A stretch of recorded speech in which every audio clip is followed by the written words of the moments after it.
দর্শক, সিলেটের ভোলাগঞ্জে সাদা পাথর লুটের খবরে কয়েকদিন ধরে চলছে নিন্দার ঝড়।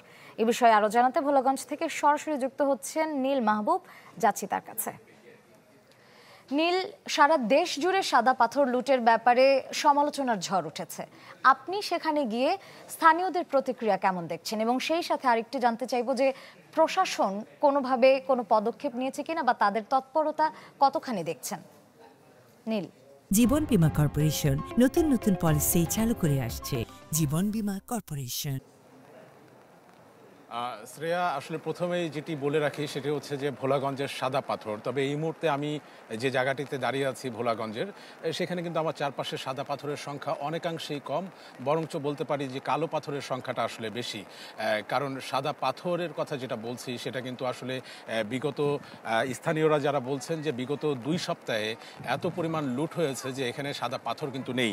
এই মুহূর্তে আমার চারপাশে যে পাথরগুলো দেখতে পাচ্ছেন সেটি হচ্ছে যে আসলে এই যে ভোলাগঞ্জের যে সাদা পাথর এলাকাটা তার মাত্র 20%। বাকি যে 80% জায়গা আছে, এই 80% জায়গায় এখন শুধুমাত্র বালু পড়ে আছে। কিন্তু সেই বালুর উপরে যে স্তরে স্তরে সাদা পাথর সজ্জিত ছিল সেই সৌন্দর্য কিন্তু নেই। স্থানীয়রা যারা আছেন তারা বলছেন যে প্রকৃতির সৌন্দর্যকে যে লুট করা যায় কিংবা প্রকৃতির উপরও যে আসলে মব ক্রিয়েট করা যায়, এই ভোলাগঞ্জের সাদা পাথর এলাকায় না আসলে আসলে সেটা বোঝা যাবে না। এবং এই ভোলাগঞ্জের যে সাদা পাথর সেটা কি আসলে আমরা বলতে পারি যে হরি লুট করাই হয়েছে। 5 আগস্টের আগেও আসলে পাথর এখান থেকে উত্তোলন করা হতো কম বেশি, কিন্তু আগস্টের পর যখন প্রেক্ষাপট আসলে পরিবর্তিত হয়েছে তারপরের থেকেই কিন্তু আসলে এই হরি লুটটা শুরু হয়েছে। এবং স্থানীয়দের ভাষ্য অনুযায়ী এটা সর্বদলীয় একটা লুট হচ্ছে, অর্থাৎ জাতীয় ঐক্যমত্যের ভিত্তিতেই এখানে আসলে যে দলগুলো আসলে রাজনীতিতে আছে, রাজনীতি নিয়ে তাদের ভিতরে একটা মত পার্থক্য থাকতে পারে, তবে পাথর লুটের ব্যাপারে তারা সবাই আসলে ঐক্যমত।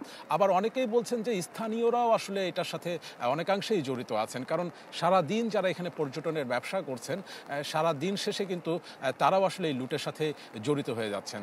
তবে এই ঘটনা আসলে মিডিয়াতে গণমাধ্যমে আসার পর থেকে যেটি হয়েছে সেটি হচ্ছে এই যেটি আছে সেটি বন্ধ আছে এবং পর্যটকদের সংখ্যা আসলে কমে গেছে। এবং এই পর্যটনের উপরে আসলে যে হাজার মানুষের এখানে জীবিকা নির্বাহ করে তারাও কিন্তু আসলে শঙ্কার মুখে আছে। তো সব কিছু মিলিয়ে কিন্তু আসলে এই যে ভোলাগঞ্জের সাদা পাথর যে এরিয়াটা, সেই এরিয়া এবং এরিয়ার যে পরিবেশ ভারসাম্য অবস্থা এবং এটার সাথে জড়িত যে মানুষগুলো তারা কেউই আসলে ভালো নেই।